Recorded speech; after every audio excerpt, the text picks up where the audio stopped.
we're just a few seconds away from market open, and we have the market open. Well, it's not as bad as the GIFT Nifty was suggesting. We're down close to around 20 points, or 25 points approximately. The Nifty Bank is down 130 points, and that one is taking a harder knock in today's trading session. What's losing out then? ONGC, that's down close to 2%. BPCL is down close to 1%. Grasim is pulling back close to around 0.7%. And NTPC as well, down close to 0.5%. On the flip side, what's doing well? Well, it appears some of these tech-related names are batting for the bulls. HCL Tech is trading in the green. You have LTI, Mindtree, and as well as Wipro, all three of them well in the green. Add to the list, Mahindra and Mahindra, that's bounced back. That's up close to around 0.8%. And Adani Ports as well is up close to around 1% or thereabouts. So the markets have opened more or less flattish. The Nifty Bank is under some pressure.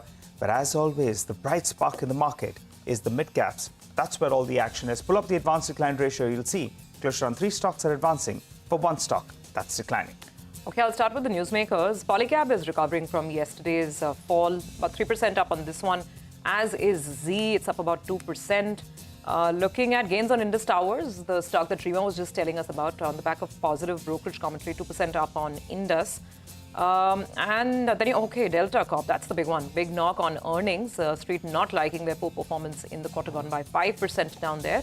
And Vedanta is reacting quite negatively to this Moody's downgrade on Vedanta Resources debt. 2.5% gone from Vedanta. Beyond that, if we talk about the volume charts, seeing some early buying in Tata Power. Also, NCC is up and about. Nalco is looking good this morning, about 3% up on Nalco. But having said that, have to keep in mind that the rest of the PSU pack is taking it a little easy this morning. Look at the bigger names like Coal India, Power Grid, or even beyond the index. Look at an NMDC, REC, and then of course the oil marketing firms, IOC.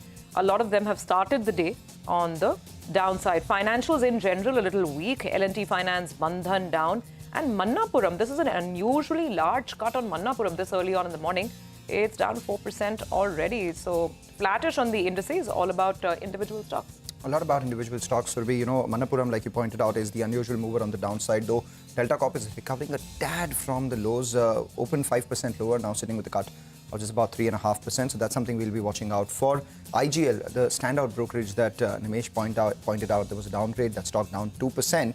And also a lot of these oil marketing companies are seeing some bit of profit booking. A couple of things to note here. Overnight we did see a mild spike in Brent, and these stocks have already seen a big rally. 20 mild spike, maybe case for profit taking out there.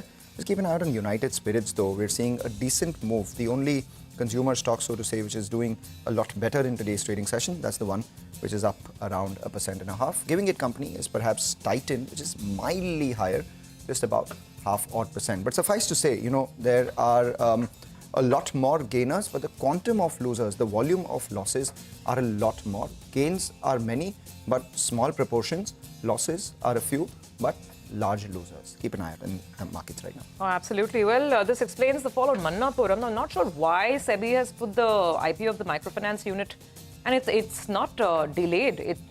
Abeyance is the word we're getting from I think this must be coming in from the exchanges. We'll try and get you more details in this. But that explains the negative sentiment that surrounds Manappuram early on in the morning. Otherwise, it's a lackluster start. But there is some buying at the lows as well. That's the good news. There's a bit of hint of green now on the Nifty and on the mid-cap index. Banks continue to be the sore spot. By the way, I should just point out here that the market is, making that differentiation on IT ahead of numbers rolling in. HCL Tech has seen consistent buying in the last 1 or 2 sessions, including today. And Rima has told us that this one is likely to get the best-in-class quarter-on-quarter top-line growth because they'll see a lot of deal ramp-ups. The others will be absolutely anemic. In fact, will probably post a decline, TCS and FE, and especially Wipro. HCL Tech is supposed to be the best earning on a December quarter basis, and that's a stock that's finding some traction.